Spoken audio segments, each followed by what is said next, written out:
One day I got a call.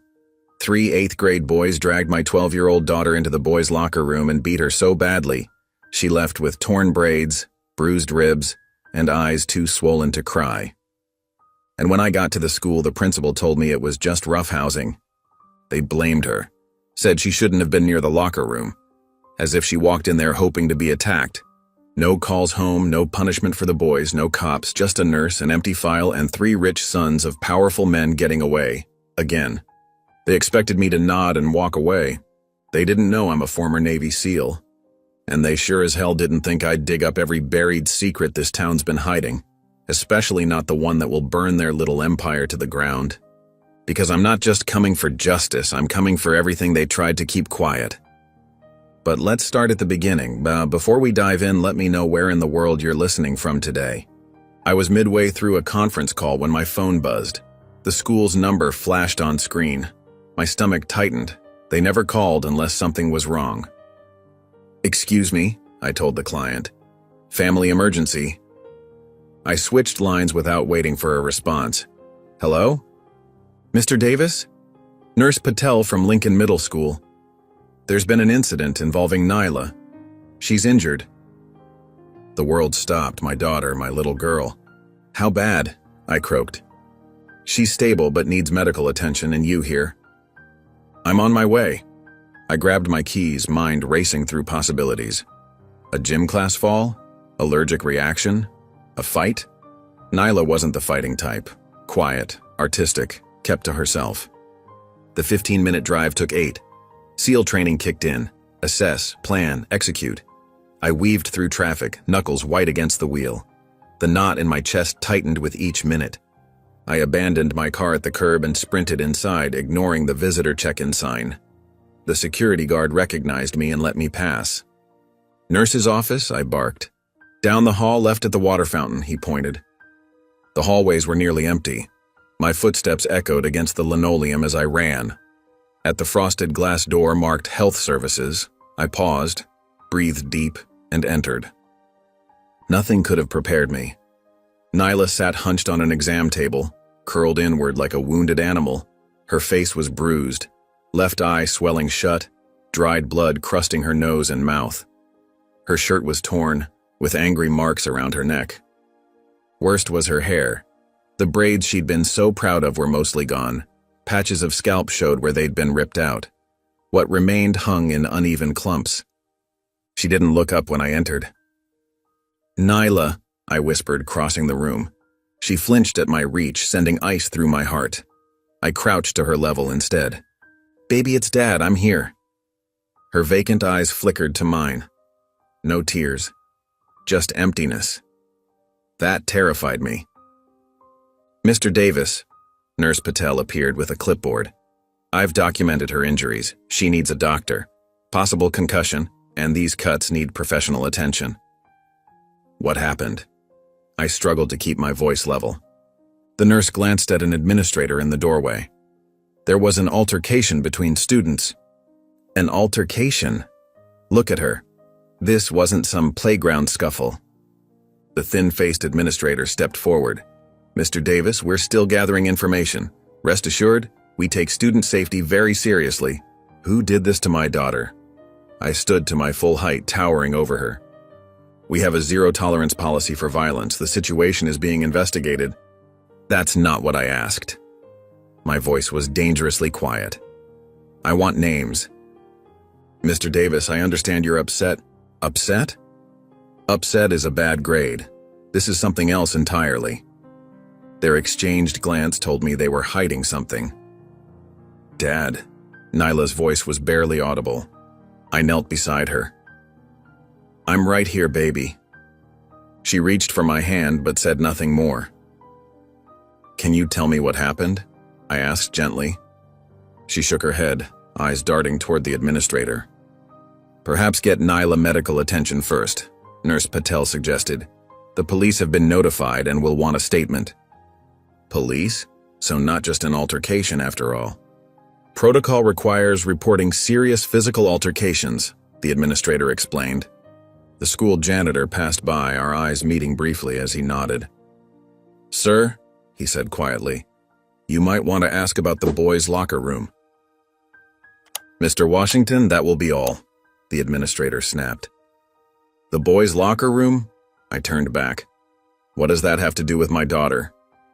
Her face flushed. As I said, we're still investigating. She shouldn't have been near the boys' locker room. What was she doing there? Nyla needs medical attention, the nurse interrupted. These questions can wait. She was right. I gathered my daughter carefully, surprised at how light she felt. I'm taking her to the hospital, I said, then I'm coming back and I expect answers. As we left, the janitor was still mopping the same spot. It was the boys, he murmured. Locker room. I nodded thanks, holding my broken little girl closer, already planning what came next. I took Nyla to the ER. 3 bruised ribs, sprained wrist, contusions on her back and shoulders, split lip, braids torn from her scalp. These injuries indicate a severe beating, the doctor said while Nyla was getting x-rayed. Has she mentioned what happened? I shook my head. Not a word. We must report this level of assault on a minor. The school said they called police, I replied. Did they? No officer has come and they usually arrive immediately for cases involving children. A cold weight settled in my stomach. After Nyla received pain medication, I called Mrs. Wilkins to stay with her. She'd been invaluable since my wife died 3 years ago. Go handle what needs handling, Mrs. Wilkins said, her eyes hardening at Nyla's injuries. I'll stay as long as needed. I kissed Nyla's forehead. I'll be back soon, baby. She grabbed my hand, suddenly fearful. Don't go back there, Dad. I need to find out what happened. They'll just lie, she whispered. They always do. Who lies, Nyla? She turned away, silent again. I entered Westlake Middle School furious but composed. The receptionist tried stopping me as I headed straight for the principal's office. Sir, you need an appointment. I didn't stop. He'll see me now. Principal Harper hung up his phone as I entered. Mr. Davis, I was about to call about the unfortunate incident with Nyla. Unfortunate incident? My daughter has 3 bruised ribs and her braids ripped out. You call that unfortunate? He gestured to a chair. Please sit. I understand you're upset. I remained standing. The doctor said police should have been there. You told me they were called. Harper cleared his throat. There was confusion about the severity. After gathering more information, we determined it was a misunderstanding between students. A misunderstanding? These things happen. Middle school is challenging socially. I leaned on his desk. What happened to my daughter? From what we've gathered, Nyla was near the boys' locker room during gym. There was an altercation with boys surprised to find her there. Are you suggesting she deserved this? I'm not justifying anything, just explaining boys that age can be rough. My daughter was assaulted. Who did it and what are you doing about it? Harper shifted uncomfortably. The boys involved are good students from respectable families.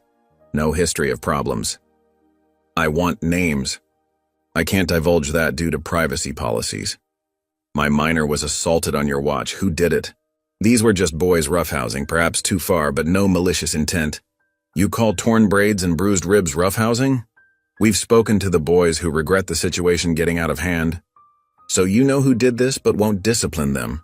We've addressed it appropriately. The boys have been spoken to. My daughter's in the hospital and they got a talking to. Harper's expression hardened.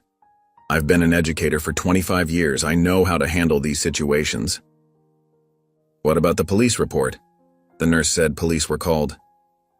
We determined it didn't warrant police involvement. It would only traumatize everyone further. Who are these boys? Who are their parents? I can't disclose.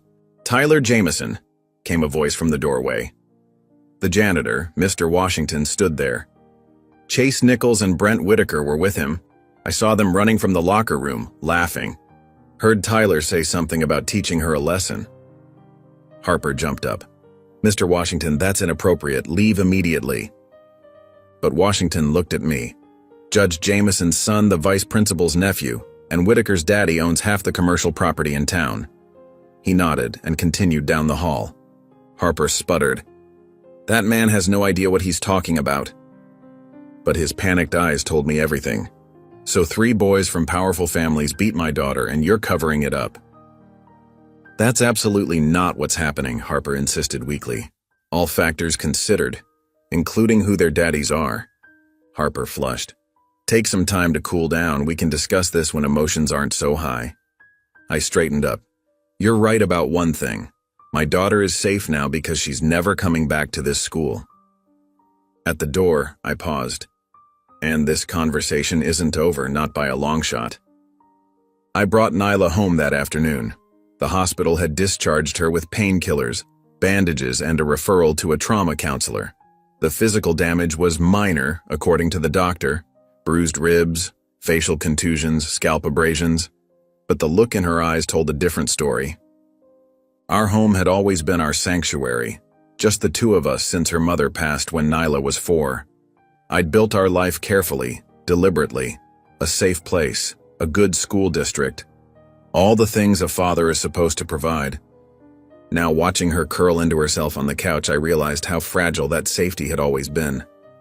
You hungry, baby girl? I asked, keeping my voice gentle. I could make those grilled cheese sandwiches you like, the ones with the tomato soup. She shook her head, eyes fixed on some distant point. Okay, that's okay. I sat beside her, careful not to crowd her space. You want to watch something? Or maybe just rest? I'm tired, she whispered, the first words she'd spoken since I found her in the nurse's office. All right, let's get you to bed then. I helped her to her room, watching as she winced with each step.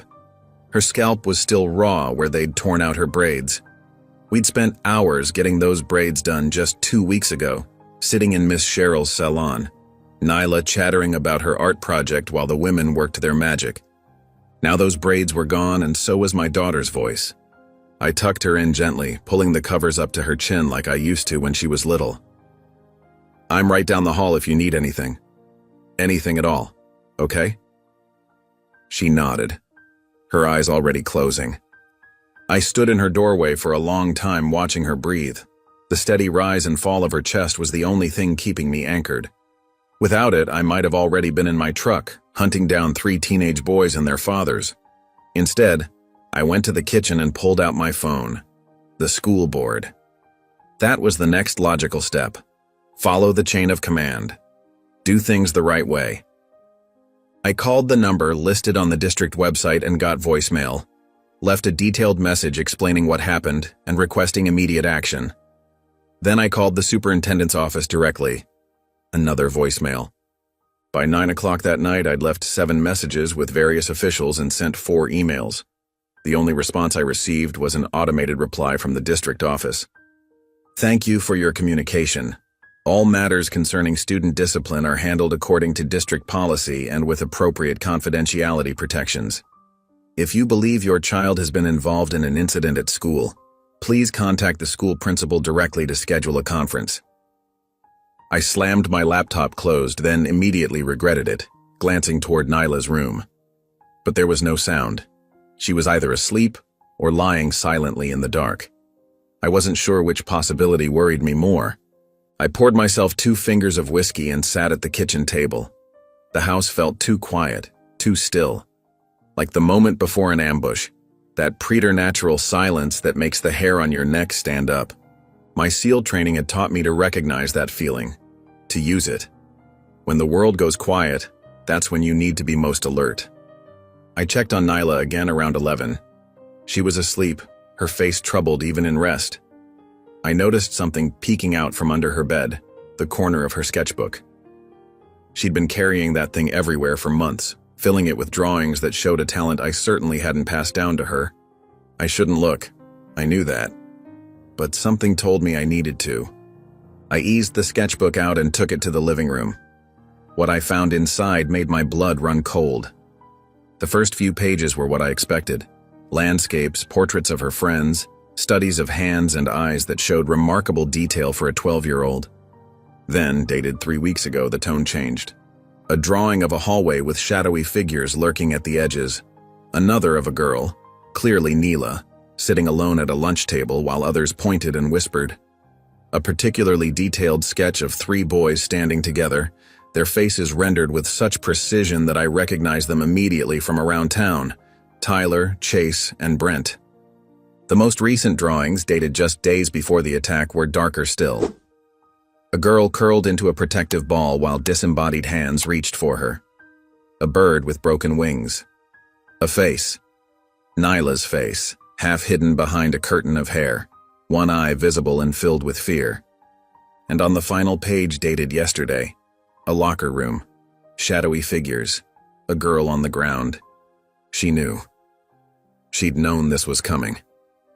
I closed the sketchbook, my hands trembling with rage and grief. This wasn't a random incident. This was targeted, planned, and my daughter had been carrying the weight of that fear alone. I sat there holding her sketchbook, and something shifted inside me. Something I hadn't felt since my last deployment. A cold, focused clarity. The civilian veneer I'd carefully cultivated over the years peeled away, revealing what had always been underneath. A warrior trained to protect, to hunt, to eliminate threats. 3 privileged boys had hurt my daughter. The school was covering it up. The system was designed to protect them, not her. I thought about my options. I could keep making calls, send emails, hire a lawyer. I could trust the system to eventually work, to deliver some watered-down version of justice that would teach those boys nothing. Or I could handle this myself. I went to check on Nyla one more time. She'd kicked off her covers, and I could see the bandages on her arms catching the moonlight from her window. Her face twitched in her sleep, fighting off nightmares. I gently pulled the blanket back over her and brushed a hand over what remained of her hair. "I've got you, baby girl," I whispered, "and I promise you they will never hurt you again." In that moment, watching my daughter's troubled sleep, I made my decision. The system had failed her, but I wouldn't. I was no longer just a father. I was a father with a very particular set of skills. Skills I'd hoped never to use again. Skills that made me a nightmare for people like those who hurt my daughter. Tomorrow I would begin. I woke up before dawn, my mind already racing through plans. Military habits die hard. Even after years of civilian life, I still rose with the sun and did a mental inventory before my feet hit the floor. Today's mission, reconnaissance. I made breakfast for Nyla, waffles with strawberries, her favorite, and watched her pick at it. She hadn't said more than 10 words since yesterday. Her eyes kept darting to the clock, dread building as school time approached. "You're staying home today," I told her, sliding a glass of orange juice closer to her plate. "And tomorrow too, maybe longer." Relief washed over her face. "What about your work?" I called in. Family emergency. My boss had been understanding. He'd seen the photo of Nyla I kept on my desk enough times to know she was my world. "I'm going to figure this out, baby girl." She nodded, not asking what this was, not asking what I planned to do. There was trust in her silence, a child's faith that her father would make things right. It was a responsibility that weighed on me like tactical gear in desert heat. After settling her with books and her tablet, I went to the garage. Behind the holiday decorations and camping equipment was a locked footlocker I hadn't opened in years. Inside, binoculars, a digital camera with telephoto lens, a small directional microphone, and other surveillance equipment from my former life. Things I'd kept just in case. Today was that case. I dressed in nondescript clothes, navy blue jacket, plain cap, nothing memorable, and headed out. First stop, the public library, where I used a computer that couldn't be traced back to me. I pulled up social media accounts, property records, business registries, anything public about the 3 boys and their families. Tyler Hoffman, father was Gordon Hoffman, CEO of the largest real estate development company in the county. 3 DUIs that had mysteriously disappeared from court records, though the newspaper archives still mentioned them. Mother on the school board. Chase Williams, son of District Attorney James Williams, captain of the basketball team despite mediocre skills. 2 complaints of harassment filed by former girlfriends, both withdrawn. Brent Sanderson, father owned the only car dealership in town and sponsored every major school event. Mother ran the most exclusive country club where, according to social media, Principal Harper was a frequent guest. I printed what I needed, then drove to the school. Parking across the street at a coffee shop with a clear view of the entrance, I settled in with my equipment and waited. The school day unfolded through my camera lens. I watched the three boys arrive separately but converge immediately, strutting through the halls like they owned them. No suspensions, no consequences, not even detention from what I could tell. Tyler high-fived a security guard. Chase tossed a football with the gym teacher. Brent handed something to Principal Harper, an envelope that disappeared quickly into Harper's jacket, before heading to class. I photographed everything. At lunch, they sat together at a prime table, surrounded by an entourage of admirers. I zoomed in on their faces, laughing, carefree. Tyler pantomimed something that made the others roar with laughter, a crude gesture that turned my stomach. Were they talking about Nyla? About what they'd done? My finger tightened on the camera button, click, click, click, evidence. Between surveillance shifts, I drove around town, mapping connections. The Williams house with its imposing columns, the Hoffman estate behind security gates, the Sanderson family's sprawling property adjacent to the country club they practically owned. I noted the routes the boys took home, which friends they met with, which adults greeted them with familiar smiles. I was building a web in my mind, the invisible network of power and privilege that had sheltered these boys their entire lives. By late afternoon, I'd compiled enough initial intelligence to know this went deeper than 3 entitled teenagers. This was systemic. The boys were merely symptoms of a corrupt organism that permeated the entire town. I returned to the school as faculty began leaving for the day. From my vantage point in the parking lot, I watched and photographed as Assistant Principal Mercer had an intense conversation with Chase's father, the DA. They stood close, speaking in hushed tones by Williams's luxury sedan. The conversation ended with a handshake that lingered too long. Something passed between palms. Principal Harper emerged later, walking directly to where Gordon Hoffman waited in his Range Rover. Their conversation lasted less than a minute, but Harper's nodding and deferential posture told me everything I needed to know about who held the real authority. The school's athletic director chatted animatedly with Brent's father, pointing occasionally toward the gymnasium. Plans for another donation, perhaps? Another building with the Sanderson name emblazoned across it? As darkness fell, I remained in position, watching the custodial staff and late-working teachers leave. A janitor, the same one who told me about the locker room, was the last to exit. He looked around nervously before getting into his battered pickup truck. I made a mental note to speak with him again. He might be the only honest person in that building. By the time I returned home, Nyla had fallen asleep on the couch, a half-eaten sandwich on the coffee table beside her. I carried her to bed, my mind still processing everything I'd seen. At my kitchen table, I spread out the photos, notes, and printouts. I connected names with pushpins and string on a corkboard. Old school but effective. Patterns emerged. Relationships clarified. The picture was becoming clearer, and it was uglier than I'd imagined. This wasn't just about 3 boys who'd assaulted my daughter. This was about money, power, and a system designed to protect its own at all costs. The school was just one tentacle of a creature that had its grip on the entire town. My phone buzzed with a text from an unknown number. Be careful who you watch. Some people watch back. I stared at the message, then at my surveillance photos. Someone had noticed me today. Good. Let them know they were being watched.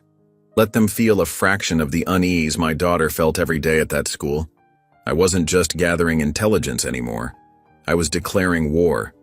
I spent the next few days building my intelligence network. Small towns run on information. Who knows what? Who tells who? I needed to tap into that current. My first real break came from Elaine at the county clerk's office. We'd known each other for years. I'd helped her son enlist after high school, guided him through the process when no one else would. Now it was time to call in that favor. I need to see if there have been any complaints filed against Westlake High in the last 5 years, I told her over coffee at the diner 3 towns over. No chance of being overheard there. Elaine's eyes darted around nervously. That's not something I can just pull up. I'm not asking for copies, just a look. After hours, I leaned forward. It's about Nyla. Her face softened. She'd watched Nyla grow up, sent birthday cards every year. What happened? I told her, not everything, but enough. The attack, the school's response, the wall of silence. Come by at 7 tomorrow, back entrance. She slid her coffee cup away. 1 hour, that's all I can give you. The next evening I slipped through the service door of the county building. Elaine was waiting, keys jingling nervously in her hand. Records room, follow me. The basement smelled of dust and old paper. Elaine unlocked a heavy door and flipped on fluorescent lights that buzzed overhead. School district files are in Section F, civil complaints in Section C. She checked her watch. I'll be upstairs 1 hour. I moved methodically through the files, photographing everything that mentioned Westlake High. Most were mundane, budget approvals, personnel changes, maintenance requests. Then I found it. A sealed folder marked Westlake High, confidential settlements. Inside were 3 separate cases, each with minimal documentation. The first from 3 years ago.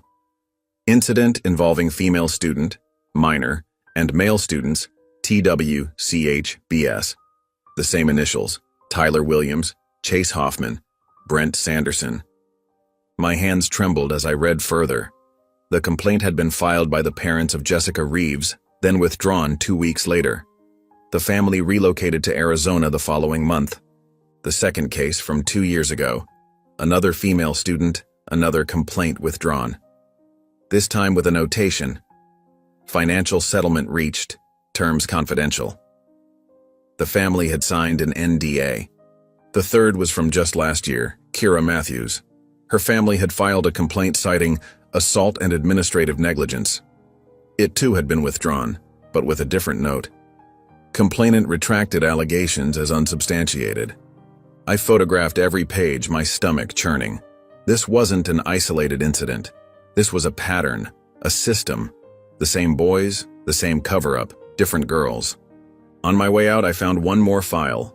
School board executive sessions marked confidential. I quickly photographed those pages too before slipping out the back door with a nod to Elaine.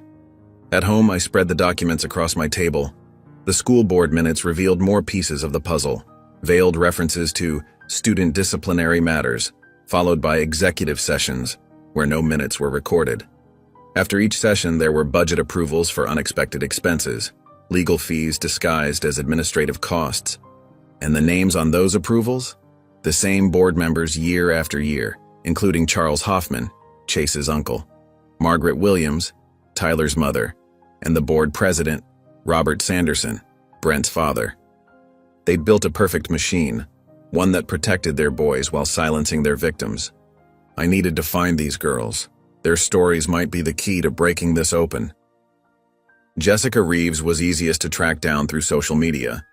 A direct message explained who I was and why I was reaching out. Her response came at 2 a.m. I don't talk about Westlake. Please don't contact me again. I tried a different approach with the second girl, Aisha Bennett. Her family still lived in the next county. I drove there the following day and found her mother working at a local pharmacy.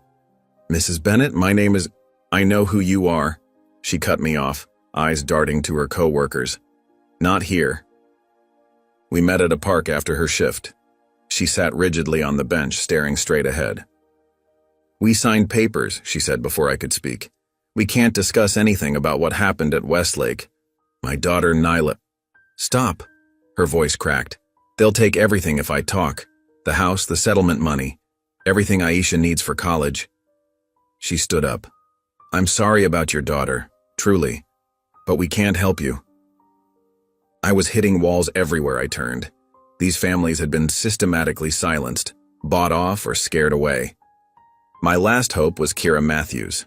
According to my research, she still attended Westlake, though she'd transferred to the virtual learning program. Her father worked nights at the hospital as a janitor. I found him on his smoke break, introduced myself as Nyla's father. Matthews, he said, recognition flashing in his eyes.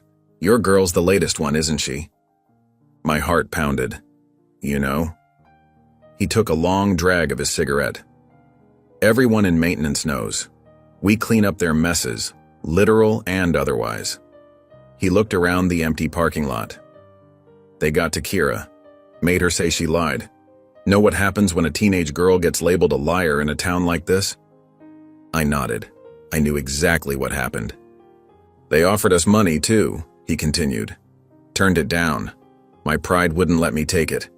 But they found other ways to keep us quiet, threatened my job, said they'd make sure I never worked in any hospital in the state. He flicked his cigarette away. Single dad with a mortgage and a kid headed to college. What choice did I have? Would Kira talk to me? I asked. He laughed bitterly. She doesn't talk to anyone anymore. Those boys destroyed something in her. He checked his watch. Break's over. As he turned to leave, he paused. Whatever you're planning, be careful. These people, they own this town. They've been covering for those boys their whole lives. You're not just fighting 3 teenagers. You're fighting a system. I drove home with my mind racing. The pieces were falling into place. A coordinated pattern of abuse, silencing, and cover-ups stretching back years. The same boys, protected by the same powerful families, enabled by the same school administrators. And my Nyla was just their latest victim. I pulled into my driveway and sat there, gripping the steering wheel until my knuckles turned white. This wasn't just about getting justice for Nyla anymore. This was about breaking a cycle that had hurt multiple girls.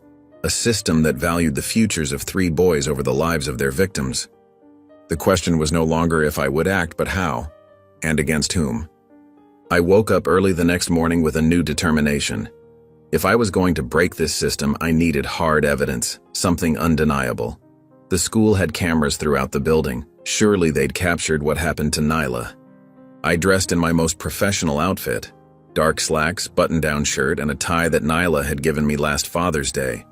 The one with tiny paintbrushes on it. I wanted to look respectable, non-threatening. Just a concerned father asking reasonable questions. Principal Harper's secretary tried to tell me he was in meetings all day, but I planted myself in the waiting area and made it clear I wasn't leaving. Mr. Davis, Harper said when he finally emerged, his smile tight and practiced. I didn't expect to see you again so soon. I'd like to see the security footage from the day Nyla was attacked, I said, skipping the pleasantries. His smile faltered for just a second. I understand your concern, but there are privacy issues with... I only want to see the footage of my daughter. You can blur out the other students. Harper cleared his throat. Well, unfortunately, that won't be possible. He lowered his voice. There was a technical issue with our security system that day. The cameras weren't operational. The coincidence was too perfect. All of them? At the same time? It happens more often than you'd think, he said with a shrug. Budget cuts mean maintenance gets delayed. I've been asking the board for upgrades for years. I knew he was lying. I'd done my research on Westlake's security system, a state-of-the-art setup installed just 2 years ago after a generous donation from the Sanderson family. That's interesting, I said, keeping my voice level. Because according to the school board minutes, you personally thanked Robert Sanderson last year for funding the new security system. The one with backup servers and redundant power supplies. Harper's face hardened. Mr. Davis, I've been very patient with you, but I think it's time we ended this conversation. The incident with Nyla was unfortunate, but it's been addressed. If you continue to push this matter, I'll have no choice but to involve our legal team. Are you threatening me?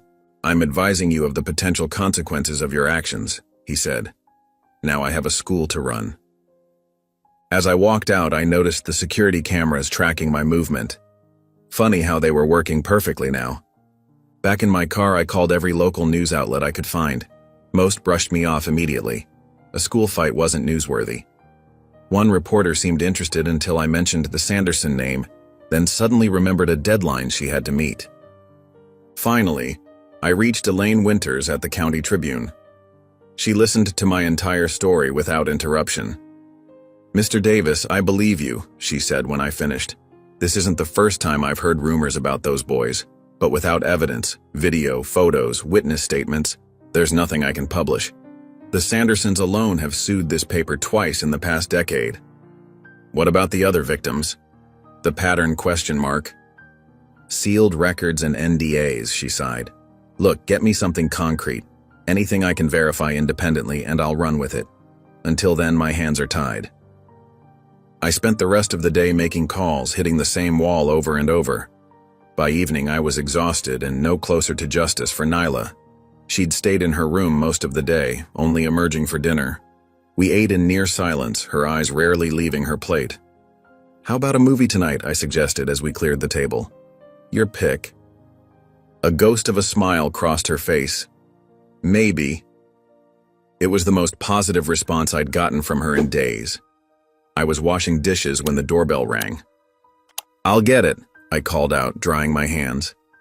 Two women stood on my porch. The older one, gray-haired with tired eyes, held up an ID badge. "Mr. Davis, I'm Sandra Wilkins from Child Protective Services. This is my colleague, Ms. Chen. May we come in?" My stomach dropped. "What's this about?" "We've received a report concerning your daughter, Nyla," Wilkins said. "We need to speak with both of you." I let them in, my mind racing. As they settled on the couch, Ms. Chen pulled out a tablet and began taking notes. "Nyla," I called, "can you come down here, please?" She appeared at the top of the stairs, freezing when she saw our visitors. "It's okay, baby," I assured her. "These ladies just want to talk to us." Wilkins explained they'd received an anonymous report alleging I had physically abused Nyla, specifically that I had hit her after she got in trouble at school. Nyla's eyes widened. "That's not true. My dad would never." "It's okay, Nyla," I said gently. "Let's just answer their questions." For the next hour, they interviewed us separately. They asked about Nyla's injuries, photographed them, and questioned her about how she got them. They asked about our home life, my temper, whether I drank or used drugs. They examined the house, checked the refrigerator, looked in Nyla's room. When they finally finished, Wilkins's expression had softened somewhat. "Mr. Davis, we have to follow up on every report, but I want you to know that Nyla's account of the school incident matches what you've told us. Her description of her injuries is consistent with being attacked by other students, not with parental abuse." "So we're done here?" I asked. Ms. Chen closed her tablet. "Not entirely. We'll need to file a report, and there may be a follow-up visit. But based on what we've seen today, we have no immediate concerns about Nyla's safety in your care." After they left, I sat heavily on the couch, the reality of what had just happened sinking in. Someone had called CPS on me. Someone trying to shift attention away from what really happened to Nyla. Someone trying to paint me as the abuser. "Dad?" Nyla's voice was small. She stood in the doorway, arms wrapped around herself. "Are they going to take me away?" I pulled her into a hug. "No, baby. Nobody's taking you anywhere." But as I held her, I realized the stakes had just gotten much higher. This wasn't just about seeking justice anymore. Now I was fighting to keep my daughter. They'd escalated, which meant they were scared. But it also meant they were willing to destroy me to protect themselves. After the CPS agents left, I locked the door and leaned against it, my heart still hammering in my chest. The house felt violated somehow, as if the sanctuary I'd built for Nyla and me had been breached. I took several deep breaths, trying to steady myself before facing my daughter. Nyla sat curled up on the couch, looking smaller than her 12 years. Her eyes followed me as I crossed the room and sat beside her, careful to leave a little space between us. "You okay?" I asked. She nodded, but her eyes told a different story. "They asked a lot of questions about you." "I know, baby. They wanted to know if you ever hit me." Her voice trembled. "I told them you never did. Not once. Not ever." I reached out slowly and took her hand.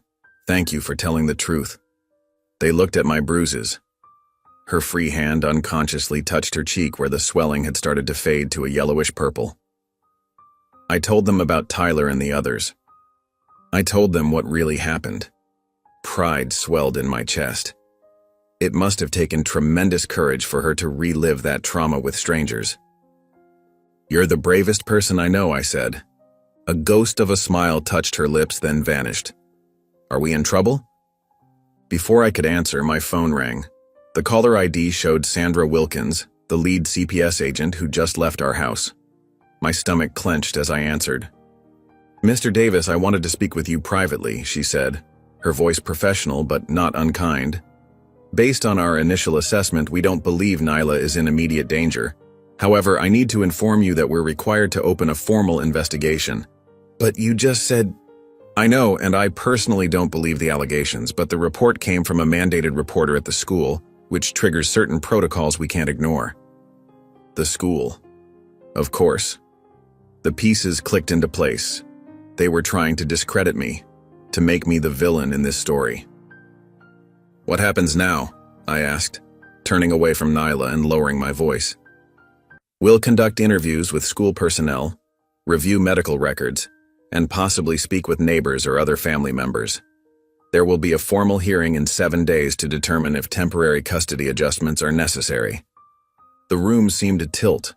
Custody adjustments? You're talking about taking my daughter? It's standard procedure, Mr. Davis. At the hearing, a judge will review our findings and make a determination. Until then, Nyla remains in your care, but we'll be checking in regularly. After she hung up, I stood frozen, phone still pressed to my ear. 7 days. They could take Nyla in 7 days. Dad? Nyla's voice pulled me back. What's wrong? I turned to face her, struggling to keep my expression neutral. Nothing for you to worry about. Just some paperwork they need to finish up. The lie tasted bitter in my mouth, but I couldn't bear to add to her burdens. She'd been through enough already. That night, after Nyla went to bed, I sat at the kitchen table surrounded by notes and printouts. Everything I'd gathered about the boys, their families, the school's pattern of cover-ups. What had felt like progress yesterday now seemed pathetically inadequate. I'd been operating as if I had time, as if the system might eventually work if I gathered enough evidence. Now the system itself was being weaponized against me. My phone buzzed with a text from an unknown number. Back off or lose her for good. This is your only warning. I stared at the message, ice forming in my veins.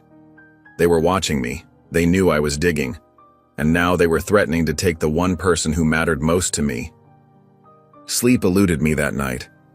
I checked on Nyla multiple times, watching her chest rise and fall with each breath, memorizing the peaceful expression she wore only in sleep. The thought of her waking up in a strange place surrounded by strangers tore at my heart. By morning, doubt had crept in like a fog. Was I making things worse? Every step I'd taken to expose the truth had only escalated the situation. Now Nyla faced the prospect of being ripped away from her home, from me.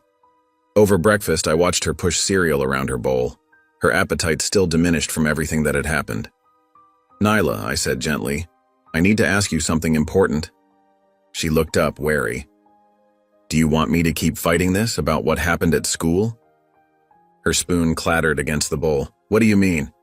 If we let it go, if we just try to move forward, maybe they'll leave us alone. Maybe we could look at different schools, or even consider moving somewhere new. The words felt like ash in my mouth. Everything in me rebelled against the idea of letting those boys and their protectors get away with what they'd done. But what good was justice if it cost me my daughter? Nyla stared at me for a long moment, her eyes suddenly clear and focused in a way I hadn't seen since before the attack. Is that what you taught me? She asked quietly. To run away when things get hard? To let bad people win because fighting back is too scary? Her words hit me like a physical blow. No, I said. That's not what I taught you. Then why would you say that now? Tears welled in her eyes. They hurt me, Dad. And now they're trying to hurt you too. If we run away, they'll just do it to someone else. I reached across the table and took her hand. You're right. I'm sorry. Are they really going to take me away? The fear in her voice broke my heart. I won't let that happen, I promised. But things might get harder before they get better. I need you to be strong a little longer. She nodded, her jaw set with determination that mirrored my own. I can be strong. After she left for school, I'd offered to let her stay home, but she'd insisted on going. I sat down and reassessed everything. 7 days. I had 7 days to prove the truth, to expose the corruption, to save my family. The timer was running and I couldn't afford any more missteps. These people had shown they would stop at nothing to protect their own. They had power, connections, and the benefit of a system designed to shield them. But I had something they didn't, nothing left to lose.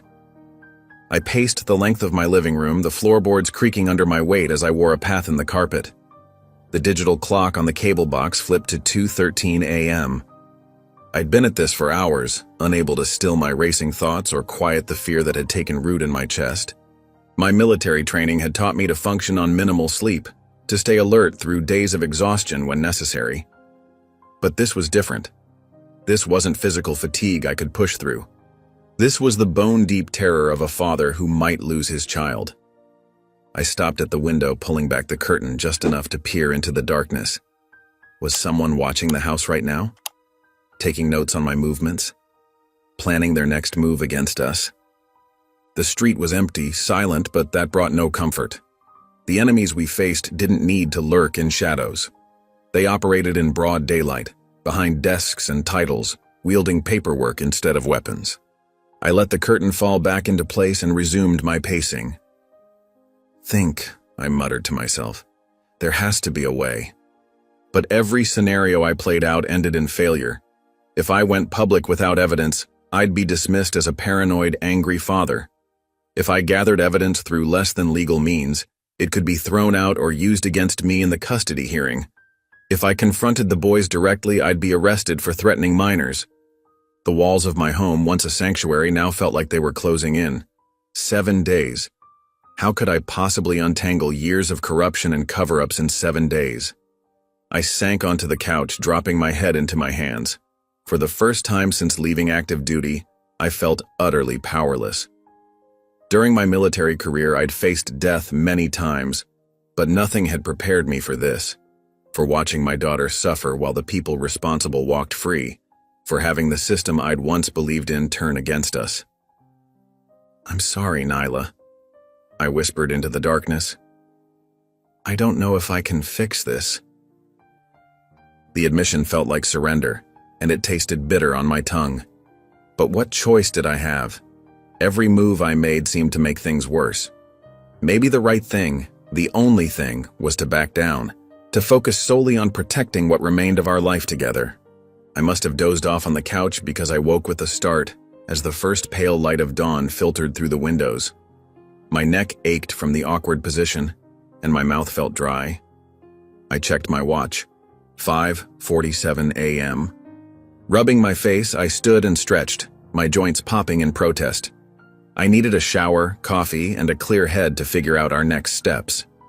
Maybe I could find a lawyer who specialized in CPS cases, someone who could help us navigate the hearing. I trudged up the stairs, careful to avoid the creaky step that might wake Nyla. She needed rest more than ever. As I approached my bedroom door, something on the floor caught my eye, a folded piece of paper that hadn't been there when I'd last gone upstairs. I picked it up, unfolding it carefully. Inside was a message in Nyla's unmistakable handwriting, the letters slightly crooked but clear. "Don't let them win, Daddy." Just 5 words. 5 simple words that hit me like a physical blow. I stood frozen in the hallway, the paper trembling in my hands as tears blurred my vision. The weight of her trust, her belief in me, was almost too much to bear. In those 5 words, I heard her voice. Not the silent, traumatized girl who'd barely spoken since the attack, but my fierce, brave daughter who'd always looked to me to make things right. My knees gave out and I slid down the wall until I was sitting on the floor, the note clutched to my chest. The tears came then, hot and fast, the first I'd allowed myself since this nightmare began. I cried for what had been done to Nyla, for the innocence stolen from her, for the system that had failed to protect her and now threatened to take her away. But as the storm of emotion passed, something else took its place. Something hard and clear and certain. She was right. We couldn't let them win. I'd been approaching this all wrong. I'd been trying to work within a system that was fundamentally corrupted, expecting justice from institutions designed to protect the powerful. I'd been gathering evidence as if the truth alone would be enough, when the truth had been buried time and again. I wiped my face with the back of my hand and read the note once more. My daughter, my brave, incredible daughter, had seen my doubt, my fear, and had reached out in the darkness to remind me of who we were, who I was. I carefully folded the note and slipped it into my pocket, where it rested like a talisman. Then I got to my feet. my resolve hardening into something unbreakable. 7 days wasn't much time, but it was enough. It had to be enough. I walked to my bedroom window and watched as the sun broke over the horizon, painting the sky in shades of gold and pink. A new day, a fresh start. The people who had hurt Nyla, who now threatened our family, they thought they knew what they were dealing with. They saw a single father, isolated and vulnerable. They thought they could intimidate me, threaten me, make me back down. They had no idea what was coming. I turned away from the window, my mind already shifting into tactical mode. No more playing defense, no more hoping for the system to work. It was time to take control of the situation, to use every skill and resource at my disposal. I'd let them think they had me on the ropes, let them believe their threats had worked. And while they were congratulating themselves, I would be building the case they couldn't ignore, couldn't bury, couldn't spin away. For Nyla, for every child who'd been silenced, for every family that had been forced to move away or accept a settlement. The game had changed, and this time we would win. I didn't sleep that night. Not really. After finding Nyla's note, I sat at my kitchen table with a legal pad, mapping out everyone involved in this mess. The boys, their parents, the principal, the school board. By dawn, I'd worked through 3 cups of coffee and filled 6 pages with names, connections, and potential pressure points. I made Nyla breakfast before school, chocolate chip pancakes, her favorite.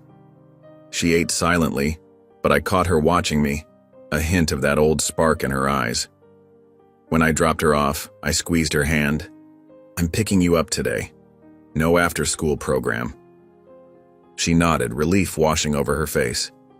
Neither of us wanted her spending extra time in that building. After she disappeared through the doors, I parked across the street, watching the morning rush. Principal Harper stood at the entrance, greeting students with that politician's smile. The 3 boys arrived together in Chase's new Jeep, laughing as they swaggered into the building. My fingers tightened around the steering wheel until my knuckles went white.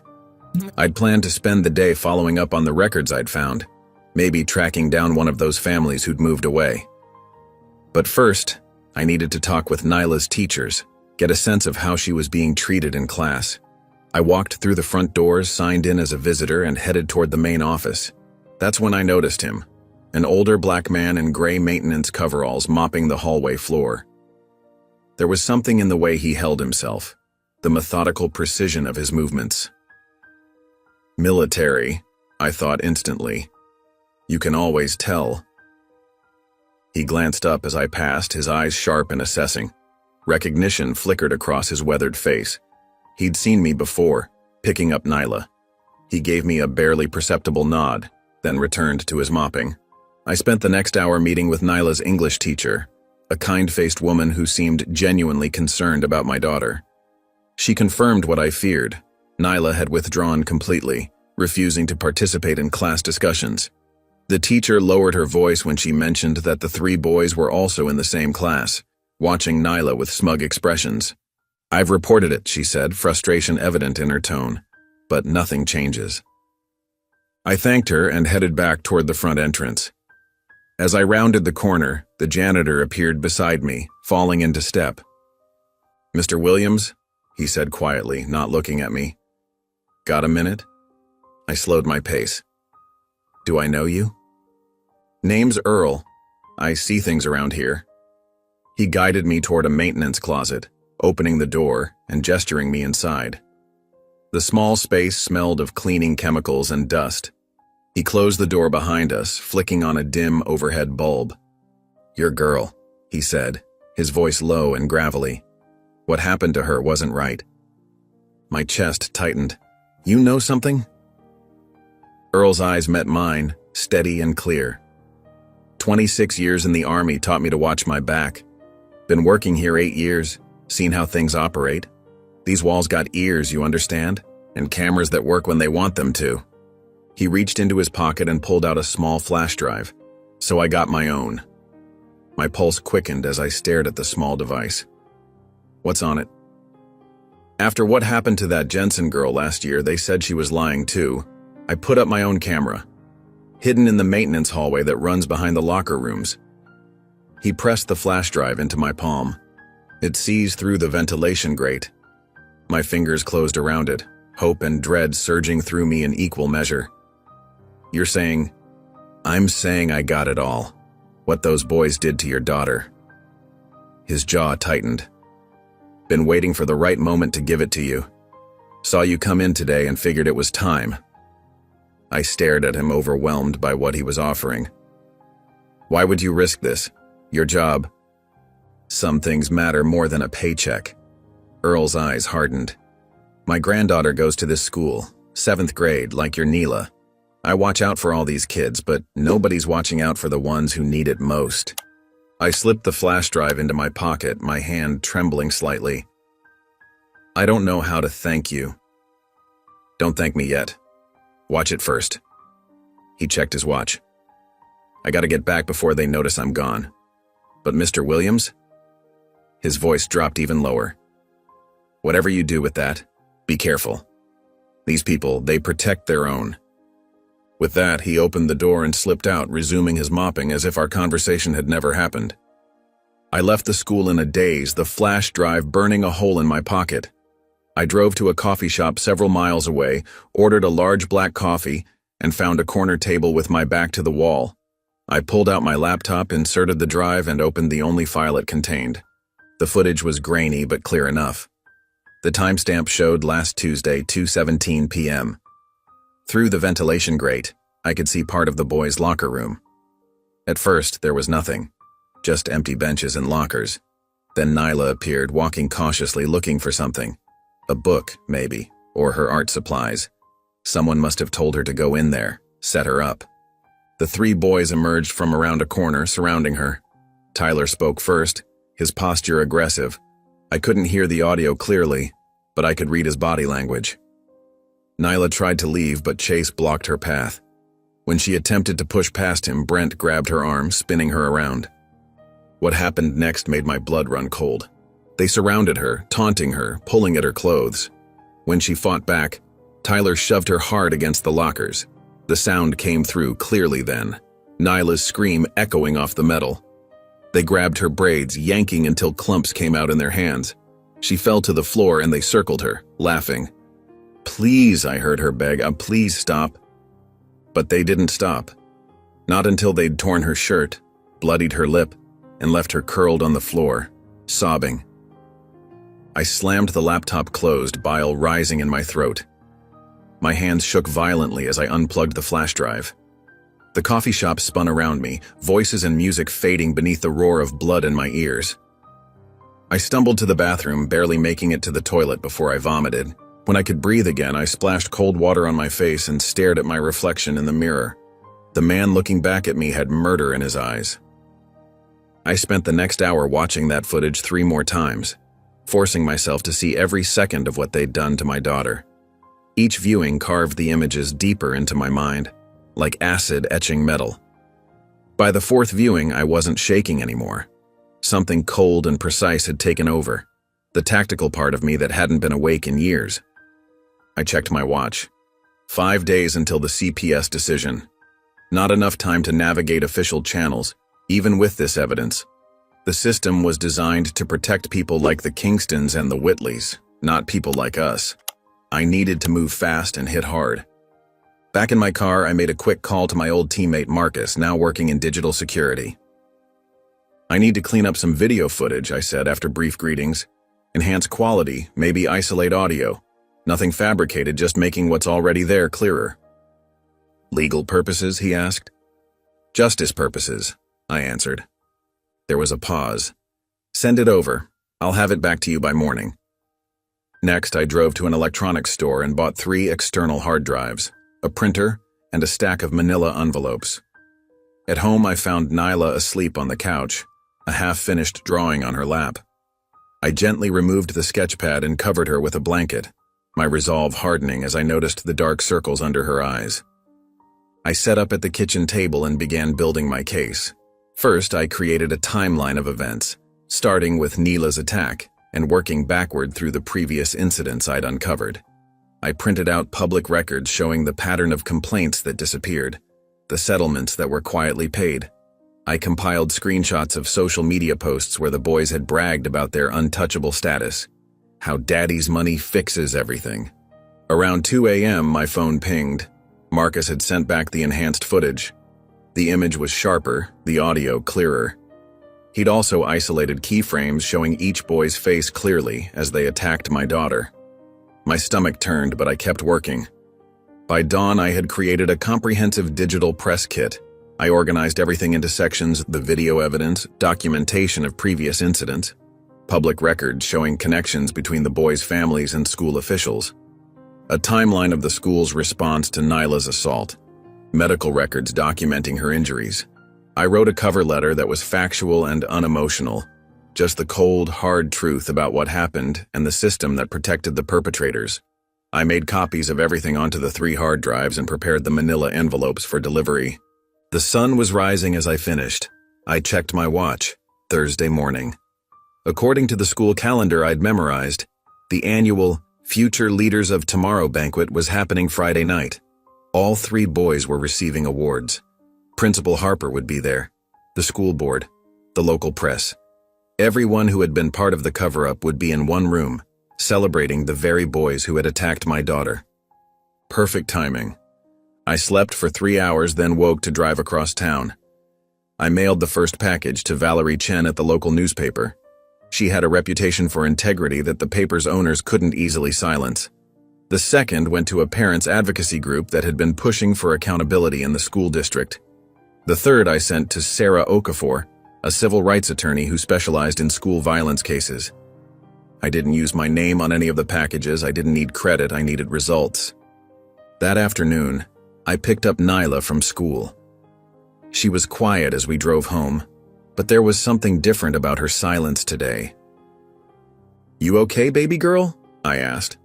She looked out the window for a long moment. "Are they going to take me away from you?" My heart clenched. Number absolutely not. Who told you that? I heard you on the phone with Aunt Keisha about CPS. I pulled the car over and turned to face her. Listen to me, nobody is taking you away from me, ever. I'm handling it. She studied my face, searching for the truth. Promise? I promise. I took her hand in mine. Do you trust me? She nodded. Then trust that I'm going to make this right. That evening, I received a text from an unknown number. Got your package, this is explosive, meeting with my editor tomorrow. VC up, Valerie Chen had received the evidence. The first domino was about to fall. I spent Friday preparing for the banquet. I wasn't on any guest list, but I knew the layout of the school's event hall from a previous parent-teacher night. I knew which entrance would have the least security, and I knew exactly when to arrive for maximum impact. I laid out my clothes, a dark suit, nothing flashy. Professional. The kind of outfit that says you belong wherever you happen to be standing. I polished my shoes until they gleamed. I prepared a small bag with additional copies of the evidence, just in case. Nyla watched me from the doorway of my bedroom. You're going somewhere important? Yes, I said, adjusting my tie. I'm going to make sure those boys never hurt anyone again. Can I come? I shook my head. Not this time. Aunt Keisha is coming to stay with you. Are you going to hurt them? Her voice was small but steady. I turned to look at her, surprised by the question. No, Nyla. I'm not going to hurt them. Then what are you going to do? I sat on the edge of the bed and motioned for her to join me. When she did, I put my arm around her shoulders. I'm going to tell the truth. And sometimes, baby girl, the truth hurts worse than any punch. She leaned against me. Good. My phone buzzed with a news alert. I picked it up and felt a surge of satisfaction. The headline read, Breaking. Evidence emerges in Westlake High assault case. School officials implicated in cover-up. Valerie Chen had come through. The story was breaking just hours before the banquet. Perfect timing. I kissed the top of Nyla's head. It's already working. I arrived at Westlake High School 45 minutes before the banquet was scheduled to begin. The parking lot was already half full with luxury SUVs and European sedans, the vehicles of choice for our town's elite. I parked my modest Toyota at the far end of the lot, away from the clusters of cars near the main entrance. My heart hammered against my ribs as I sat behind the wheel, mentally rehearsing each step of my plan. The flash drive felt heavy in my jacket pocket, like it carried the weight of all those sealed records, all those silenced girls, all of Nyla's pain. "For you, baby girl," I whispered to the empty car. I checked my appearance in the rearview mirror. Clean-shaven, hair neatly trimmed, dark blue suit pressed to perfection. I looked like I belonged, just another parent or community member coming to celebrate our future leaders. The thought made bile rise in my throat. I slipped out of my car and walked around to the east entrance, the one nearest the kitchen, where catering staff would be hustling in and out. As expected, the door was propped open with a rubber wedge. No one gave me a second glance as I entered, moving with purpose like I had every right to be there. The banquet hall was transformed from its usual cafeteria state, round tables draped in white linen, blue and gold centerpieces, school colors. A stage had been erected at the front with a podium bearing the school's crest. Behind it hung a banner, honoring tomorrow's leaders today. I found a table near the back, positioned with a clear view of both the stage and the main entrance. Perfect. I pulled out a chair and sat down, placing my phone on the table, angled to record. The flash drive remained in my inner jacket pocket right over my heart. Guests began to filter in. School board members in formal attire, teachers looking uncomfortable in rarely worn dress clothes, parents of the honorees beaming with pride. I recognized Tyler's father, the bank president, glad-handing everyone who approached. Chase's mother, the district attorney, entered with her husband, a real estate developer who'd bought half the commercial properties downtown. Brent's parents arrived last. His father was the mayor, his mother the head of the hospital board. The power families of our town all gathered to celebrate their sons. Sons who had attacked my daughter. Sons who had been protected by the very system designed to keep children safe. Principal Harper arrived, looking smug in a tailored suit that probably cost more than a month of my salary. He moved through the crowd with practiced ease, stopping to chat with the important parents, completely ignoring the teachers who actually did the work of education. I watched him approach Tyler's father, leaning in close to whisper something that made them both laugh. My fingers tightened around the flash drive in my pocket. Harper's laughter felt like a personal insult. How dare he stand there enjoying himself while Nyla still woke up screaming? The boys arrived together, swaggering in like conquering heroes. Tyler, tall and blonde, his Letterman jacket worn over dress clothes. Chase, compact and muscular, hair gelled into perfect spikes. Brent, the mayor's son, with his practiced smile and expensive watch glinting under the lights. I'd studied their faces for days now, knew every detail of their appearance. But seeing them in person, laughing and joking as if they hadn't a care in the world, sent a surge of rage through me so powerful, I had to grip the edge of the table to stay seated. They hadn't noticed me, no one had. I was just another face in the crowd, unremarkable, invisible. That was about to change. The superintendent took the stage, tapping the microphone to quiet the room. Welcome everyone to our annual Future Leaders of Tomorrow banquet. Tonight, we celebrate the exceptional young men and women who represent the very best of Westlake High School. I almost laughed out loud. The very best included 3 boys who had attacked my daughter. What did that say about Westlake High? Harper joined the superintendent on stage, his hand resting on the stack of award certificates. He began to speak about character and integrity, words that tasted like ash in my mouth. Before we begin presenting our awards, Harper said, his voice smooth as oil, I'd like to recognize some special guests joining us tonight. He proceeded to introduce the mayor, the DA, the bank president, the parents of Nyla's attackers, highlighting their contributions to the school. The room applauded dutifully. I remained still, waiting. The flash drive seemed to pulse against my chest, a tiny beacon of truth in a room full of lies. Harper smiled broadly. And now, I'd like to call up our first honorees. These young men exemplify leadership both on and off the field. Please welcome Tyler Williams, Chase Bennett, and Brent Mitchell to receive the Athletic Leadership Award. The 3 boys stood to thunderous applause, high-fiving each other as they made their way to the stage. My grip tightened on the flash drive as I watched them ascend the steps, grinning like they owned the world. Because in this town they did. Until tonight. I rose from my seat as Harper handed Tyler his award. The boy's smug grin made my stomach turn as he posed for photos, trophy held high. Chase and Brent joined him, arms slung around each other's shoulders, the golden trio of Westlake High. The crowd's applause washed over them like a blessing. My heartbeat drummed in my ears as I moved toward the stage. No one paid attention to me. Just another proud parent, perhaps. I'd timed this perfectly. The technical booth was minimally staffed. Most of the AV team was enjoying the banquet. During my reconnaissance, I'd noted the simple setup: a laptop connected to the projector system, standard inputs for presentations. Harper was launching into a speech about the boys' exceptional character when I reached the side stairs to the stage. "These young men represent everything we value at Westlake," he proclaimed. "Determination, teamwork, and respect for others." Respect.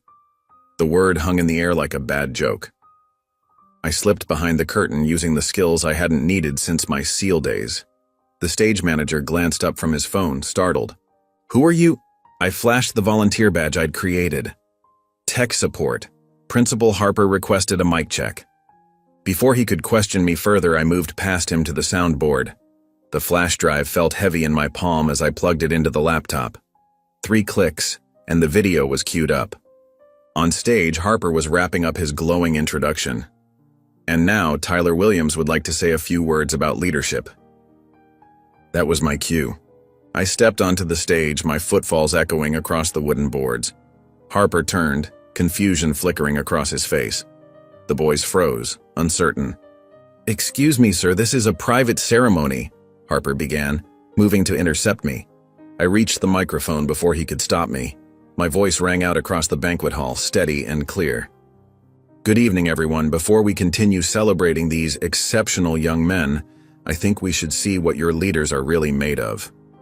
I pressed the button on the remote I'd palmed. The lights dimmed slightly, and the projector hummed to life behind me.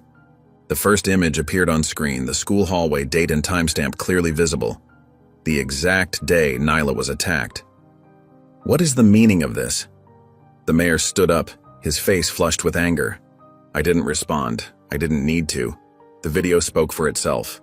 On screen, Nyla walked down the hallway, books clutched to her chest. She was alone. She'd stayed late for art club. Then came Tyler, Chase, and Brent, surrounding her like wolves. The audio was crystal clear, picking up their taunts, their laughter as they backed her toward the locker room. A collective intake of breath swept through the room. Someone gasped. A woman near the front covered her mouth. The footage continued, unflinching. Nyla trying to push past them, Tyler grabbing her braids, yanking her backward. Chase shoving her into the locker room, the door closing behind them. Then the angle changed, the janitor's hidden camera capturing what happened inside. The boys circling Nyla, tearing at her clothes, pushing her to the ground. Her screams echoed through the banquet hall's speakers, piercing and terrified. "Turn it off!" Chase's father shouted, but no one moved. The room had gone deathly silent except for the audio from the video. Phones came out, recording the footage playing on screen, the evidence being preserved in dozens of digital copies. I watched the faces in the crowd: shock, horror, disgust. Some of the teachers were crying. A few parents rushed their younger children out of the room. But I made myself look at the boys. Tyler had gone pale, sweat beading on his forehead. Chase was frozen, mouth hanging open. Brent kept shaking his head, as if denying what everyone could plainly see. Their parents were equally stunned. The mayor's face had drained of color. The district attorney, Chase's mother, stared at the screen with professional calculation, already thinking of damage control. Tyler's father had his head in his hands. The footage showed Nyla fighting back, scratching, kicking. It showed Tyler punching her in the face when she connected a kick to his groin. It showed Chase holding her down while Brent tore out her braids, laughing the whole time. It showed everything the school had tried to hide. When the video ended, the silence was absolute. I stepped forward again. This is what happened to my daughter, Nyla. This is what Principal Harper called roughhousing. This is what the school board refused to investigate. I turned to face the boys directly. This is what these exceptional young men did. Chaos erupted. Parents shouted questions, phones kept recording. Someone called the police. The boys' families huddled together, creating a protective circle around their sons. Principal Harper lunged for the microphone. This is an unauthorized... I held my ground. The janitor who recorded this has already sent copies to every news outlet in the state. It's being uploaded to social media as we speak. Gasps rippled through the crowd. The realization that this couldn't be contained, couldn't be covered up, couldn't be explained away. It hit everyone at once. "You can't do this," Tyler's father sputtered, his face now crimson with rage. "I just did," I replied, my voice carrying across the stunned room. The first reporter burst through the doors, followed by another. Word had spread fast. Camera flashes began to pop like lightning across the room. In the midst of the growing storm, I found Nyla's attackers with my eyes. For the first time since I'd known of them, they looked small, frightened, their armor of privilege cracking under the weight of undeniable truth. I woke before dawn, a lifetime of military habits refusing to fade even on a day like this. My phone buzzed incessantly on the nightstand, notifications flooding in faster than I could track them. I sat on the edge of my bed, scrolling through the cascade of messages, emails, and alerts. The footage had gone viral overnight. I'd known it would spread, but the speed and scale caught even me by surprise. The video had millions of views across multiple platforms. Justice for Nyla was trending nationwide. Local news sites had crashed from traffic. The top comment on one upload read simply, "This is what happens when you think you're untouchable." I moved quietly to Nyla's room and cracked the door. She was still asleep, curled tight around her pillow, her face peaceful for the first time in days. I closed the door gently and headed downstairs to make coffee. The real storm was just beginning. By 7 a.m., 3 news vans had parked outside our house. I drew the blinds and turned my phone to silent. At 7:30, it rang anyway. The school district superintendent, voice tight with barely contained panic. "Mr. Williams, I want to personally assure you that we're taking immediate action. All 3 boys have been suspended pending further investigation. We've called an emergency board meeting for 9 a.m. "Suspended," I repeated flatly. "Not expelled? There are procedures we have to—" "Save it," I cut him off. "You had your chance to handle this properly. Now the world is watching." I hung up as another call came in.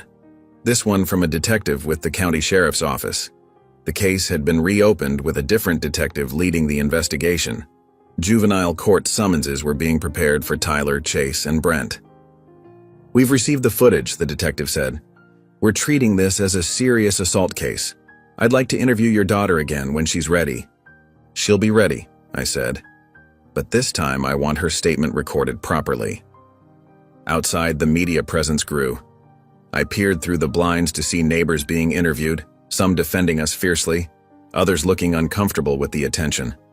Our quiet street had become the epicenter of a storm that was growing by the hour. My phone buzzed with a text from the janitor. "Glad I could help. My brother-in-law's a lawyer if you need one. Semper Fi." The messages kept coming. A mother whose daughter had transferred schools last year. Tyler did the same thing to my Emma. We were paid to stay quiet. Not anymore. 3 other parents with similar stories. Former teachers who'd tried to report incidents and been silenced.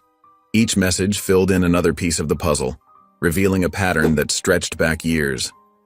By 9 a.m., Nyla came downstairs. She looked at me, then at the TV where her story was playing on the local news. "Everyone knows now," she said quietly. I nodded. "Everyone knows." She sat beside me on the couch, her shoulder pressing against mine. "What happens next?" "Justice," I said simply.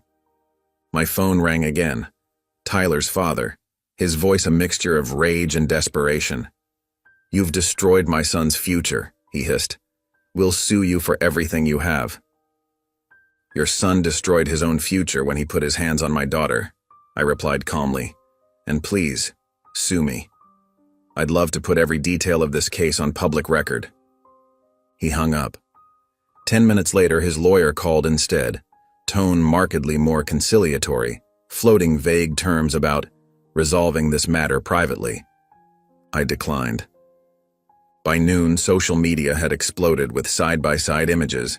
Tyler at football games, receiving awards, contrasted with screenshots from the assault video.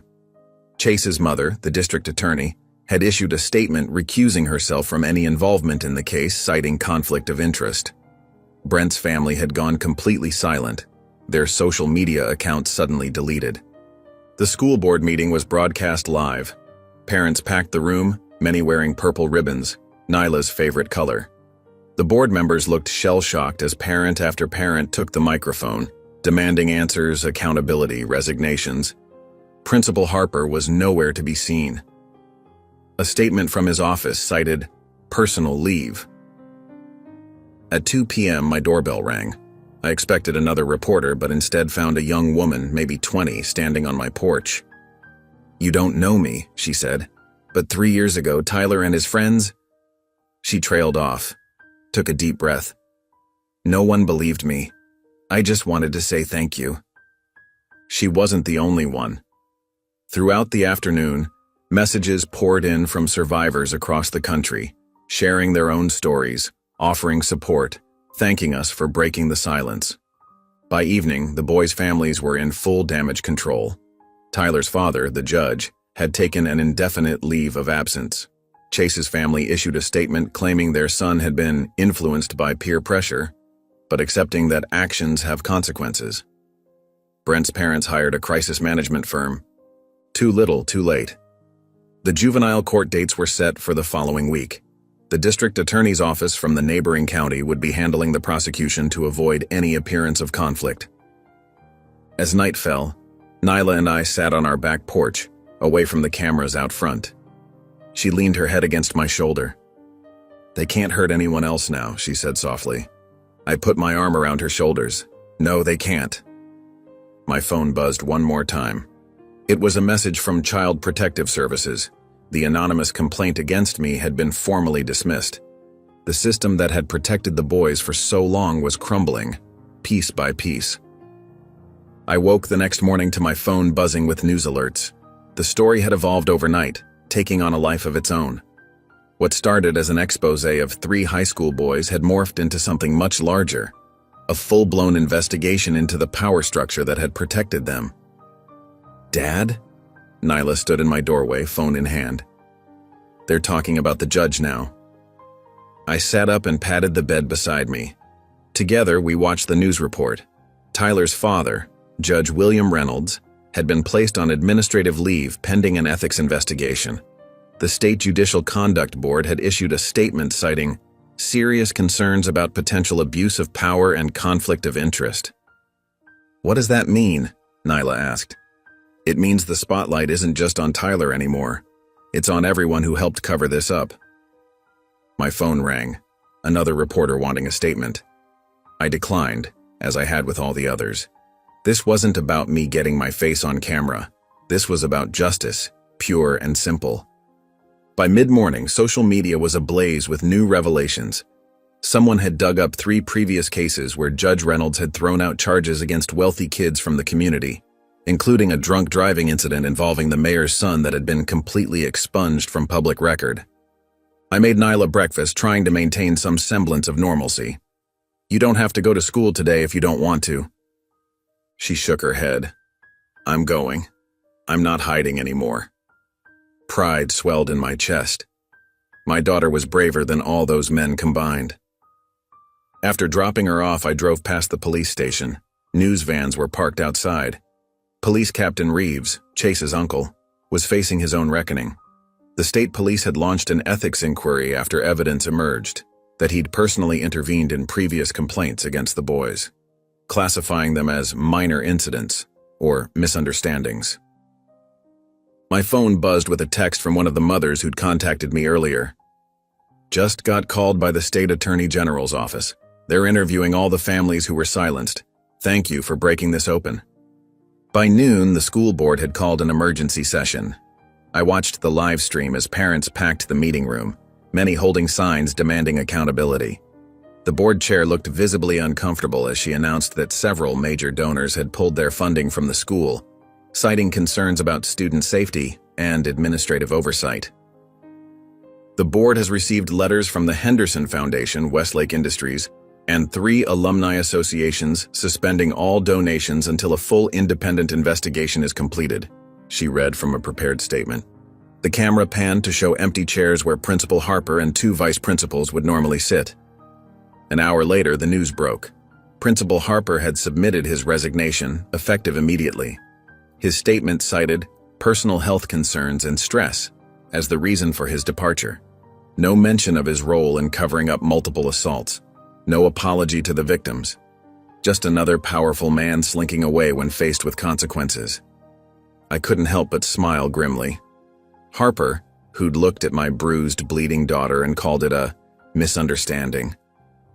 Harper, who'd suggested she shouldn't have been near the boys' locker room. Harper, who'd protected the sons of powerful men at the expense of countless girls. My phone rang again. It was Mrs. Chen from across the street. "Have you seen the news? They're saying Judge Reynolds was taking bribes from wealthy families for years, not just covering for his son, but for all the rich kids in town." I thanked her and hung up, then checked the news. She wasn't exaggerating. Financial records had been leaked showing suspicious patterns of donations to the judge's re-election campaign from families whose children had faced charges that mysteriously disappeared. The walls were closing in on all of them. By mid-afternoon, Police Captain Reeves had been placed on administrative leave. The mayor had issued a statement promising full cooperation with state authorities and announcing an independent audit of all juvenile cases handled by the department in the past 5 years. I picked Nyla up from school. She seemed lighter somehow, standing taller. "How was it?" I asked as she climbed into the car. "Different," she said. "People kept coming up to me. Girls I barely know were thanking me. One of the teachers cried and hugged me." "And how did that feel?" She thought for a moment. "Good. Like I'm not alone anymore." She paused. "Principal Harper's gone. They made an announcement. Nobody seemed sad about it." I nodded. A lot of people are facing consequences today. That evening, we ordered pizza and watched as the news continued to unfold. Chase's mother, the district attorney, had recused herself from any cases involving juveniles and announced she wouldn't be seeking re-election. Brent's father, the hospital administrator who donated the new gymnasium, was facing questions about whether his financial contributions had bought special treatment for his son. The system that had seemed so impenetrable just days ago was crumbling like a house of cards. As Nyla went upstairs to bed, she stopped and looked back at me. "They thought they were untouchable, didn't they?" "They did," I agreed. "But nobody really is," she said. It wasn't a question. I just finished making breakfast when the phone rang. The screen displayed Child Protective Services, and my stomach twisted into a familiar knot. It had been exactly 1 week since they'd shown up at our door, threatening to take Nyla away based on some anonymous concerned citizen report. "Mr. Williams? This is Diane Morales from Child Protective Services." I gripped the counter, bracing myself. "Yes, I'm here. I'm calling to inform you that we've completed our investigation into the allegations regarding your daughter, Nyla." Her tone was professional, but warmer than during our previous interactions. "I want to let you know that we've found absolutely no evidence to substantiate any claims of abuse or neglect. The case has been officially closed, and no further action will be taken." The tension that had been living in my chest for 7 days suddenly released. I closed my eyes, letting the relief wash over me. "Thank you," I managed to say. "Can I ask what happened with the anonymous tip?" There was a slight pause on the line. Normally we don't discuss this, but given the circumstances and the public nature of recent events, I can tell you that we've traced the source of the report. It came from a private law firm, Dawson, Pratt & Associates. The name hit like a thunderbolt. Dawson was Tyler's mother's maiden name. The law firm handled most of the wealthy family's legal matters in town. "I see," I said, keeping my voice steady despite the anger rising in me. "So this was retaliation." "I can't officially comment on that," Ms. Morales replied, but her tone said everything her words couldn't. "But I will say that filing false reports to CPS is a serious offense. It diverts resources from children who genuinely need protection. Will there be any consequences for them? I asked. That would be up to our legal department, she said, but I've included my concerns about the nature of this report in my final documentation. After we hung up, I stood in the kitchen, hands shaking slightly. Not from fear this time, but from vindication. They had tried to use the system against me, to take my daughter away as punishment for standing up to them. And they had failed. I walked upstairs to Nyla's room where she was getting ready for school. She looked up when I appeared in the doorway, her eyes questioning.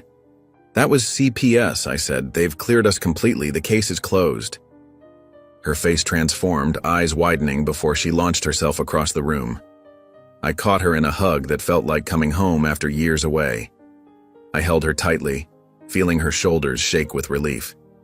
It's over? She asked, her voice muffled against my chest. That part is, I confirmed.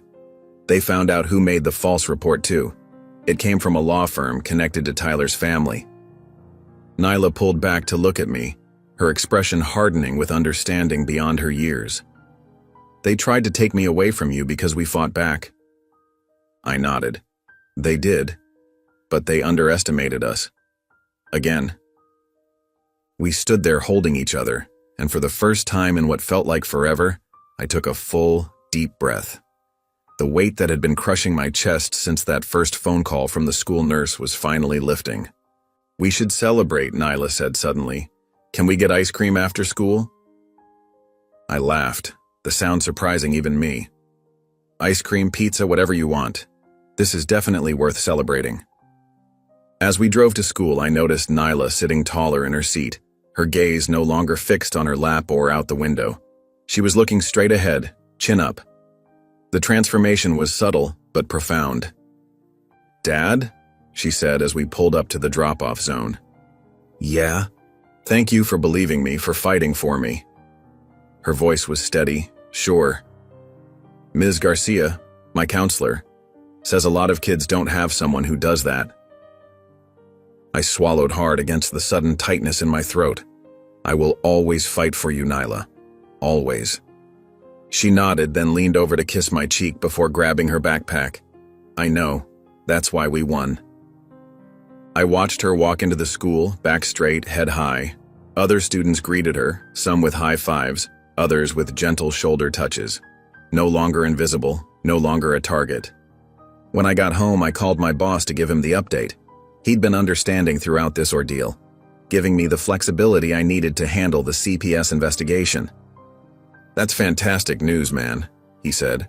And not just about CPS. Have you seen the morning news? I hadn't. I'd been focused on the call with CPS. The State Bar Association has opened an ethics investigation into the DA, Chase's mother, and there's talk about a federal civil rights investigation into the whole mess. This thing is going all the way to the top. After we hung up, I sat at the kitchen table, staring at the chair where the CPS worker had interviewed Nyla a week ago. I remembered the terror I'd felt, the helplessness. Now, that same chair just looked like furniture again. Not a threat, not a symbol of a system being weaponized against us. I picked up my phone and texted Nyla. CPS traced the false report to Tyler's family's law firm. We've been completely cleared. I love you. Her response came seconds later. We won, Dad. I love you too. I parked in the school drop-off zone the following Monday, both of us silent for a moment as we watched students stream through the front doors. This would be Nyla's first day back since everything had exploded into the open. You ready? I asked, studying her profile. Nyla took a deep breath, her fingers lightly touching the fresh braids we'd spent Sunday afternoon getting done. Ms. Loretta, who'd been doing her hair since she was 4, had refused to accept payment when we told her what happened. These braids are on the house, she'd said, her expert fingers weaving with practiced precision. This child deserves to walk back in there looking like the queen she is. Now those braids caught the morning sunlight, the intricate pattern more elaborate than Nyla had ever worn before. Little wooden beads clicked softly at the ends when she turned to me. I'm ready, she said. I reached over and squeezed her hand. Remember what we talked about? She nodded. I didn't do anything wrong, I don't have to hide, and I'm not alone anymore. That's right. My chest swelled with a mixture of pride and lingering anger. And if anyone... I know, Dad. She gave me a small smile. I'll call you immediately if anything happens. But it won't. The confidence in her voice was new, not forced bravado, but something solid that had formed in the crucible of the past weeks. She'd been broken down, but what was rebuilding was stronger. I love you, I said. Love you too. She leaned over for a quick hug before grabbing her backpack. I watched as she stepped out of the car, adjusted her backpack straps, and straightened her shoulders. The transformation took my breath away. She wasn't slinking, wasn't trying to make herself invisible. She walked with purpose, head high, those beautiful braids swinging with each step. A group of girls spotted her near the entrance. For a terrible second, I tensed, ready to leap from the car. But then they surrounded her in a protective circle, one girl reaching out to touch her braids admiringly. Another gave her a side hug. Nyla's smile was small but genuine as they walked inside together. Other students noticed her too. Some stopped talking mid-sentence, watching her pass. A few boys quickly looked away, shame evident in their posture. But others, many others, nodded respectfully or offered small waves. Word had spread. Everyone knew what had happened, what she had endured, and how the truth had finally come out. I stayed parked longer than necessary, just watching that entrance where she'd disappeared. The school looked the same from the outside, same brick facade, same American flag fluttering above, but everything inside had changed. Harper was gone. 3 teachers had been placed on administrative leave pending investigation. The school board had called an emergency session to review policies. And my daughter had walked back in with her head held high. My phone buzzed with a text. It was from Nyla. "I'm good, Dad. You can go to work now." I smiled, knowing she'd sensed I was still sitting there. As I pulled away, I caught sight of the janitor, the man who'd handed me that life-changing flash drive, sweeping the front steps. Our eyes met briefly. He gave me a subtle nod and I returned it. Some battles are fought by those no one notices, from positions no one respects. I'd never forget that. At work, I found it hard to focus. My thoughts kept drifting back to Nyla, wondering how her day was going. Around lunchtime, I received another text. A selfie of her sitting in the cafeteria surrounded by girls from her art class, all smiling. The caption read, "Ms. Wilson asked if I'd help with the mural project." I stared at that photo for a long time. The mural project was prestigious. Only the most talented art students got selected. Nyla had mentioned wanting to be part of it months ago before everything happened, but had been passed over. Now things were different. People were seeing her, really seeing her. When the final bell rang, I was already waiting in the pickup line. I spotted her immediately among the crowd of students pouring out the doors. Those braids caught the afternoon sun, but it was her walk that made my throat tight with emotion.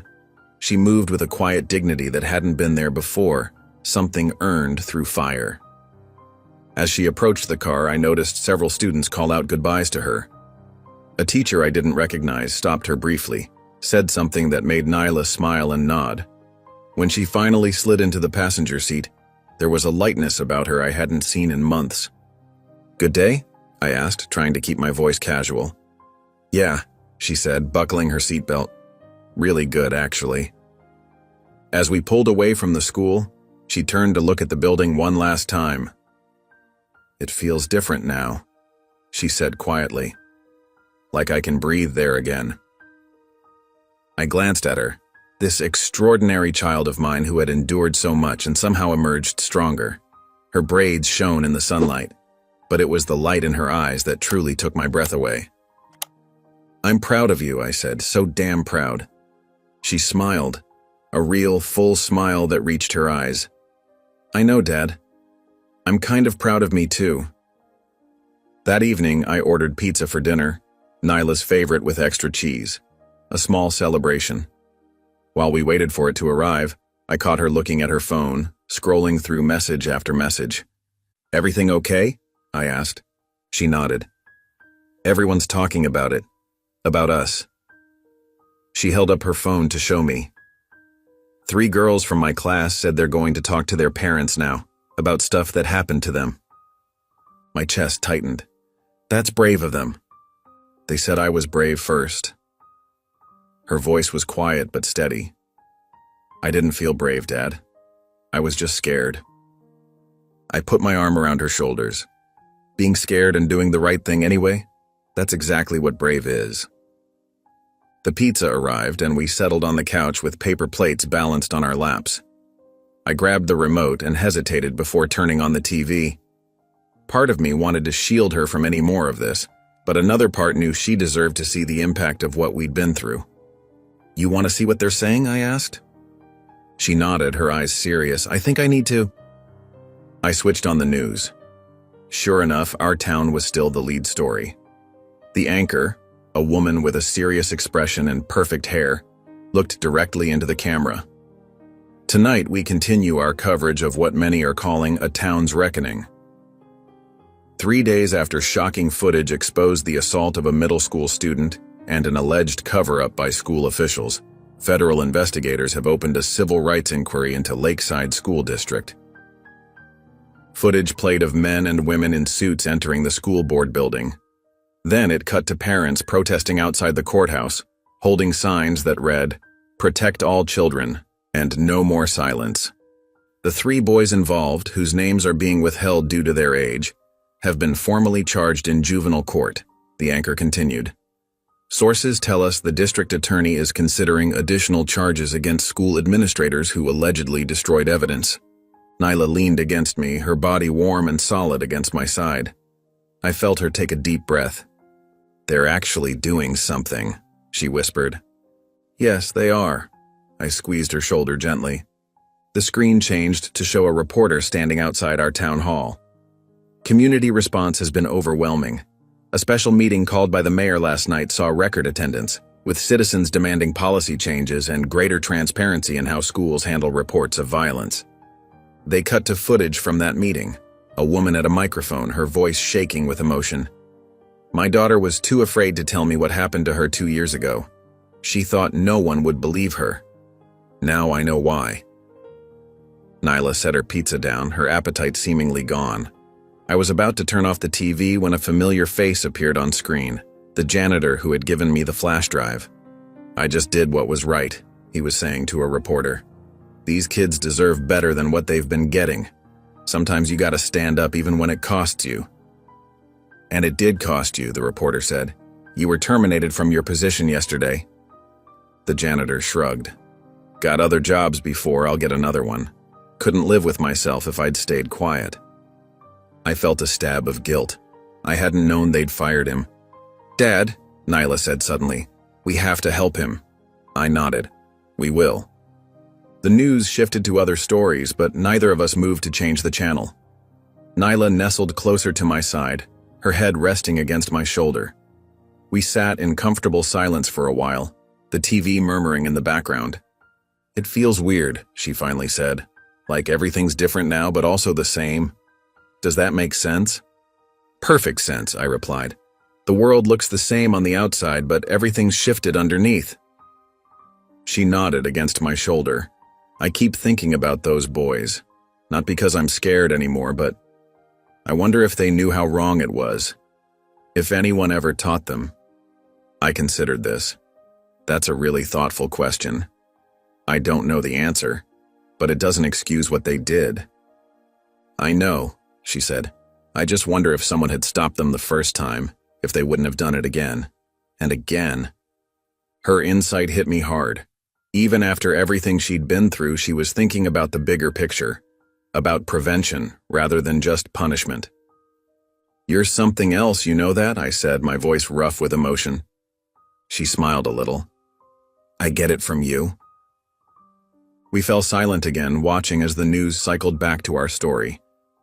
This time, they showed a brief clip of me, just a flash as I walked from the courthouse after giving my statement. I looked fierce, determined. You were scary, Nyla commented. I was scared, I corrected her. Terrified I might lose you. She reached for my hand and squeezed it. Not going anywhere. As the story continued playing, I realized something profound had shifted between us. We'd always been close, but this ordeal had forged something new, a partnership. We'd stood together against a system designed to silence us. We'd faced down threats, intimidation, and lies, and we'd won. Not just for ourselves, but for others who would come after us. "We did good," I said softly. Nyla nodded, her eyes still on the screen. "Yeah, we really did." The news program ended, replaced by some reality show neither of us cared about. I reached for the remote and clicked off the TV. The sudden silence felt heavy but comforting, like a warm blanket on a cold night. Nyla yawned and stretched beside me. I glanced at the clock, nearly 10. Way past her usual bedtime, but these weren't usual days. Normal rules seemed trivial after what we'd been through. "You should probably get some sleep," I said, gathering our plates from the coffee table. "School tomorrow." She nodded but didn't move from the couch. I carried our dishes to the kitchen, rinsed them, and loaded them into the dishwasher.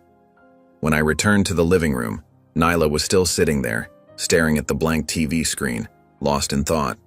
I sat back down beside her. "Penny, for your thoughts?" She pulled her knees up to her chest, wrapping her arms around them. "I was just thinking about tomorrow, and the next day, and the day after that. What about them?" She turned to look at me, her eyes searching mine. "They're not coming back, are they?" The question hung in the air between us. I knew exactly who they were: Tyler, Chase, and Brent. The boys who had attacked her. The boys whose actions had nearly destroyed our lives. The boys whose parents had tried to bury the truth. I reached out and gently brushed a strand of hair from her face, tucking it behind her ear.